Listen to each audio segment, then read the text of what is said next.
500 years ago, it was Faustus Socinus, a Polish theologian widely considered to be the architect of modern liberal religion, who said that yes, Jesus saves, but not by virtue of his death. None of this blood of the Lamb stuff. Jesus saves by virtue of his life and the moral and spiritual example that we get from that. If we live like he lived and loved, then we're on the right path. Furthermore, God's goodness consists in allowing no soul to endure eternal torment and hellfire. The Christian Bible says, "And God shall wipe away every tear from their eye, and there shall be no more death, neither sorrow nor crying, neither shall there be any more pain, for the former things are passed away." And to this, Faustus Socinus adds, everyone will experience this, not just some. Salvation has meant this to religious liberals, to us, historically. Following Jesus' example in our own lives through works of justice and love, trusting ultimately in God's goodness to bring about everlasting sweetness to all people, despite any failings and mistakes. Salvation as here and now process, salvation as an afterlife end state.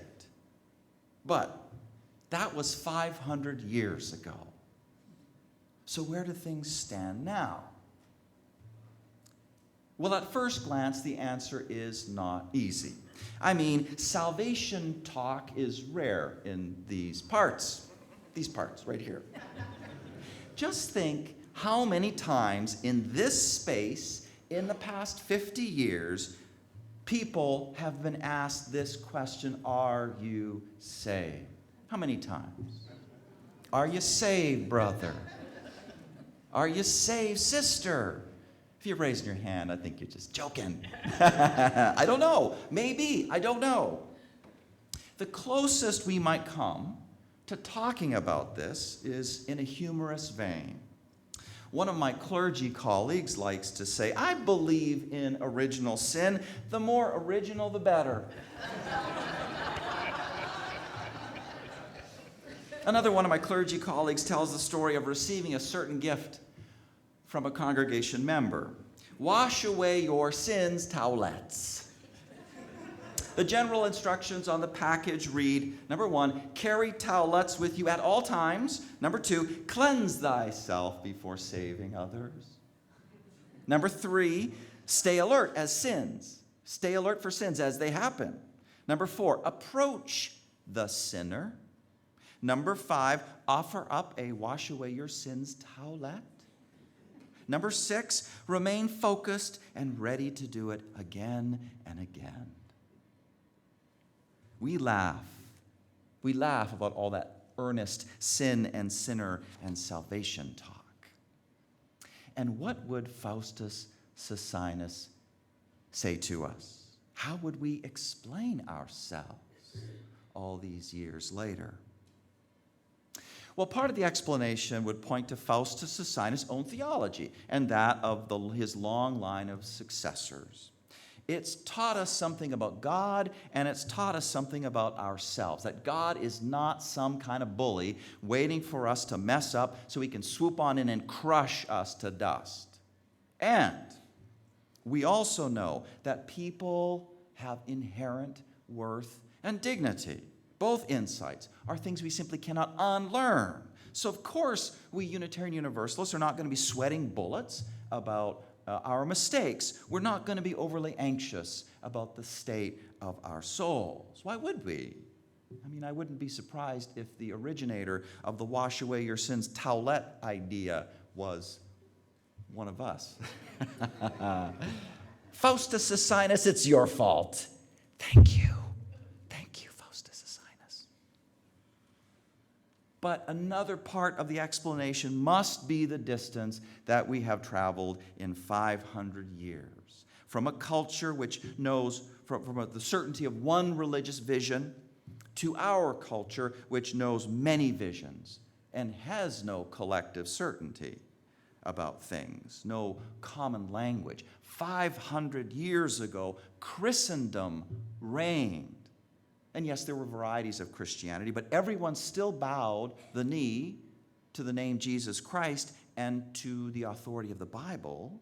Now, the scene is more firmly and thoroughly pluralistic. Many religions are known. And side by side with this is 23% of the American population who doesn't identify as anything. Sociologists call them the nuns, not N-U-N-S, but N-O-N-E-S.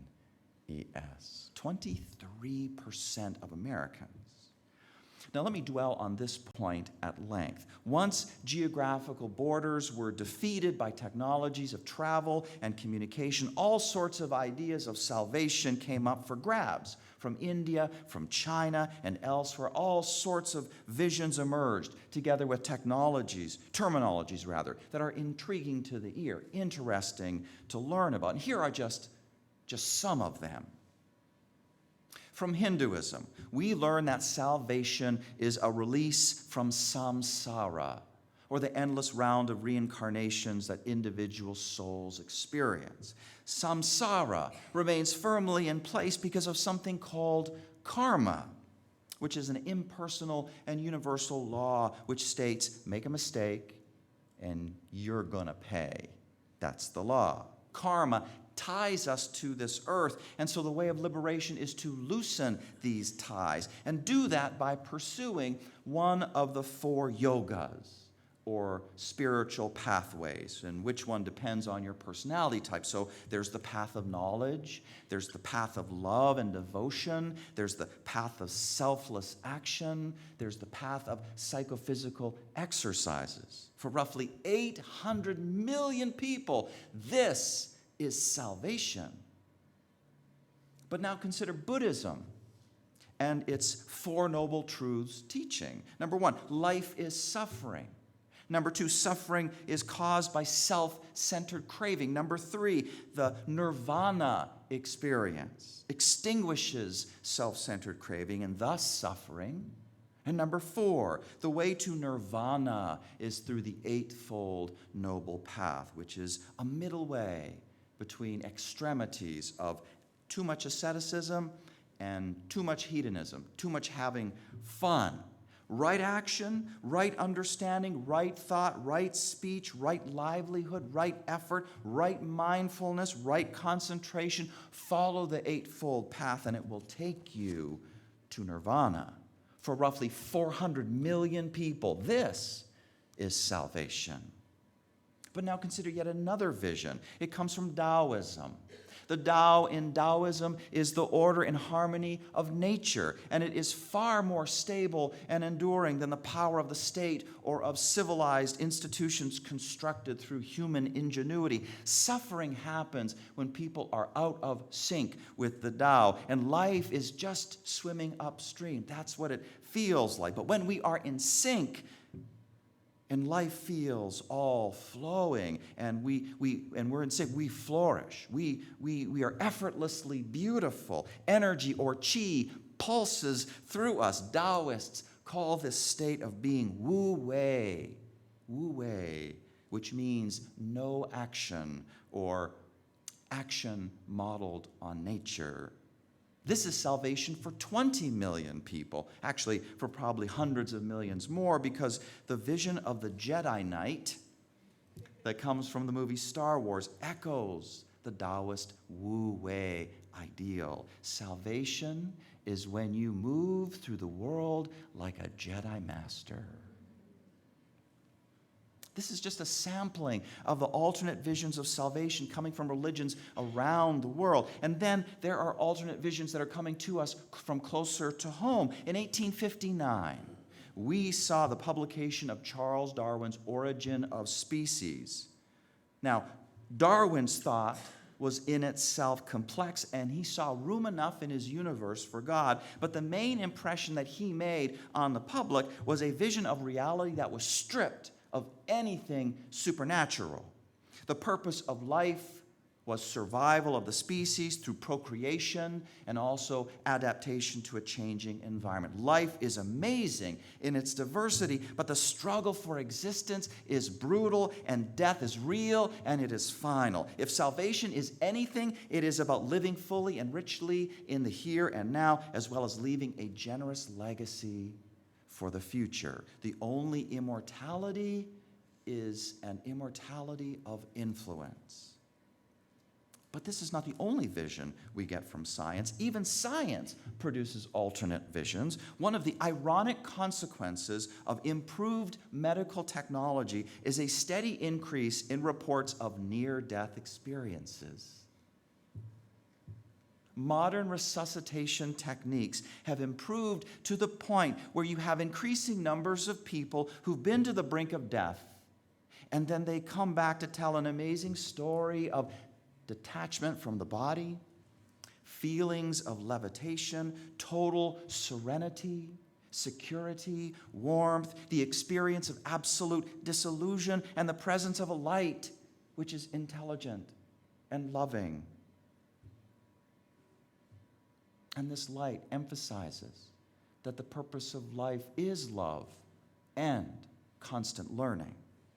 Study after study shows that these near-death experience elements are similar worldwide, and it does not matter what your age is, or your sex, your ethnic origin, your religion, your degree of religious belief. Studies also show that following the experience, people go through a transformational process that encompasses life-changing insight, heightened intuition, and disappearance of the fear of death. As for explanations for all of this, well, some scientists, they bank on a purely physiological explanation, cerebral anoxia, for example. Others, however, argue that these reductionistic explanations do an injustice to all of the evidence, and they go on to affirm ideas that were pitched out with Darwinism. These scientists are saying that there really is more to existence than our physical body-focused struggle. That the body is like a TV, and when it is well functioning, it channels the soul's signal. When it breaks down, well, there's nothing. The screen is blank, of course, but that does not mean that there's no more signal. The signal still persists in a realm of existence too fine for our physical senses to detect. And that realm of existence says the purpose of life is learning. The purpose of life is love. Now, this is how far we have traveled in 500 years since Faustus Socinus. Things like wash away your sins towelettes, they make us laugh, but for good reason. The singleness of Christendom has disappeared, and that has been replaced by a manyness of visions. Hinduism tells us that, yes, there is such a thing as an afterlife, but we actually don't want that. That's what they say. We want to stop reincarnation and through moksha lose our selfhood and merge in the absolute Brahman. Buddhism and Taoism, on the other hand, they have a more humanistic focus. Don't wait for some afterlife experience of salvation. Here and now, learn how to enter into the life divine. And then there's science, which for the most part has emphasized this more humanistic approach, but then it's also been a surprising source of evidence for a view of reality that echoes more traditional teachings about the afterlife. 500 years, and this is where we are. And what I want to say this morning is that as Unitarian Universalists, all this diversity can be an opportunity for us. That's what I want to say. We can get beyond bewilderment at all these ideas. We can get beyond cynicism and apathy that these multiple competing visions can lead to. We can get beyond a sense of, well, what can I do about this? What's the use? We can get beyond a sheer lack of caring about our spiritual welfare. What we can do instead as Unitarian Universalists is simply to indulge our intellectual curiosity, to just stand back, get up on the balcony, take a look at what the world's religions have to say, and wonder, what's going on? What's the larger message? And what we will discover is this: names will vary. Moksha, Nirvana, Wu Wei, Jesus. And the ways will vary. The 4 yogas, the Noble Eightfold Path. But the constant and abiding theme is deliverance from a bad or difficult place and security, protection from harm. Deliverance and security. Though I walk through the valley of the shadow of death, you are with me. Your rod and your staff, they protect me. It is in the 23rd Psalm, and it is everywhere. Salvation sustains hopefulness. Salvation keeps us fluid and flowing no matter what life brings our way, no matter how many rivers there are to cross. It's even in football. I'm working extra hard for you this morning because it's Super Bowl Sunday, right? So I'm going to bring in Vince Lombardi here for you. Green Bay Packers fame. He said, it's not whether you get knocked down, it's whether you get up. Salvation is that what keeps you getting up. And we need that now more than ever. When you have thousands of children in Flint, Michigan, suffering from lead poisoning because bureaucrats want to save some money. When you have United Nations peacekeepers in the Central African Republic raping and sexually exploiting the women and girls there, the folks that they're supposed to be helping. When you have evil and suffering all up and down the scale, from the personal suffering we are holding in our hearts to the collective suffering of a group or a city or a nation or a world or a polluted earth, there is no question about the need for salvation. There is no question. It is not whether you get knocked down, it is whether you get up. As Unitarian Universalists, it is our privilege to choose the words and the ways which energize us and keep us getting up. For some of us, a word like God energizes and it brings us into a feeling of the larger life. For others, that word takes all the oxygen out of the room.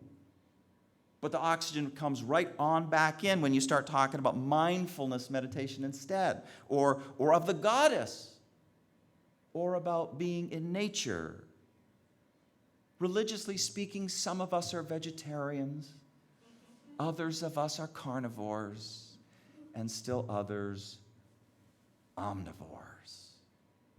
But we all know the sharpness of our spiritual hungers. We all know that. So our responsibility to our spiritual well-being is to pay attention to what fills us up and feels good, and to partake in that. Say those names, practice those ways, and as citizens of a common beloved community, our responsibility is to respect the hungers of others. To know that there is enough soul food to go around. A plate comes up before you, it is full of meat, you are a vegetarian, be calm. Your turn is next. You'll get your turn. And now, here is a plate of soul food for you to taste and eat. I want to end my sermon with it. It's about Admiral Jim Stockdale, who was a United States military officer held captive for 8 years in Vietnam. Stockdale was tortured more than 20 times by his captors and never had much reason to believe he would survive the prison camp and someday get to see his wife again. But he believed anyway. The story comes out in Jim Collins' great book, Good to Great. In the book, Collins and the Admiral are taking a walk together, and the Admiral says, I never doubted not only that I would get out, but that I would prevail in the end and turn the experience into the defining event of my life, which in retrospect I would not trade. Says Collins, I didn't say anything for many minutes, and we continued the slow walk towards the faculty club, Stockdale limping and arc swinging his leg that had never fully recovered from repeated torture. You know what I'm talking about? Finally, after about 100 meters of silence, I asked, "Who didn't make it out?" "Oh, that's easy," he said. "The optimists." "The optimists? I don't understand," I said, now completely confused, given what he'd said 100 meters earlier. "The optimists. Oh, well, they were the ones who said, 'We're going to be out by Christmas.' And Christmas would come, and Christmas would go. 'Well, we're gonna get out by Easter,' and Easter would come, and then Easter would go, and then Thanksgiving, and then it would be Christmas again, and they died of a broken heart." Another long pause, and some more walking. Then he turned to me and said, "This is a very important lesson. You must never confuse faith that you will prevail in the end, which you can never afford to lose, with the discipline to confront the most brutal facts of your current reality, whatever they may be." That is the story from Admiral Jim Stockdale. Listen to the lesson. Salvation is both works and faith. Discipline to confront brutal facts head on. That's works. And faith, you will always prevail in the end. Faith. Salvation keeps us fluid and flowing no matter what. It is not whether you get knocked down, it is whether you get up. This is what Faustus Socinus was really saying 500 years ago in essence. And we need to keep saying it today. Amen.